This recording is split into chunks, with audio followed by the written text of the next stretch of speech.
Le 22 janvier 1986, seulement 3 mois après l'attentat, Shimon Peres est reçu avec les honneurs au Maroc par le roi Hassan II, ce qui provoquera un tollé dans le monde arabe. Le Maroc se verra retirer la présidence de la Ligue arabe et sera qualifié de traître par Kadhafi et Saddam Hussein. C'est dans ce contexte que l'Algérie va prendre en charge la déclaration officielle de l'État palestinien sur son territoire. Pour l'occasion, l'armée algérienne va mettre en place un puissant dispositif terrestre et aérien afin de se prémunir de toute attaque sioniste sur son sol. Des dizaines de radars et des batteries antiaériennes sont mises en alerte. Le 11e groupement de DCA déploie des systèmes SA-6 Gainful et Strela 10. L'armée de l'air, elle va déployer des dizaines d'avions de chasse, dont les puissants intercepteurs MiG-25 Foxbat, très redoutés par l'OTAN.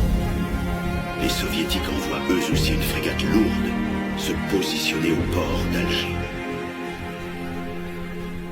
Le congrès de l'OLP est prévu pour le 15 novembre 1988 et comme prévu malgré l'important dispositif, un groupe de chasseurs israéliens est repéré par les radars algériens au large des côtes.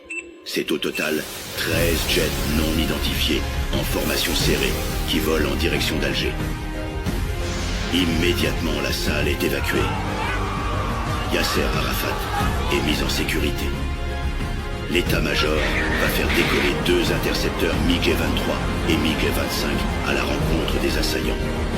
Les Israéliens se retrouvent rapidement verrouillés par pas moins de 8 stations radars, des dizaines de missiles sur terre et sur mer, sans compter les jets algériens qui volent vers eux à très grande vitesse.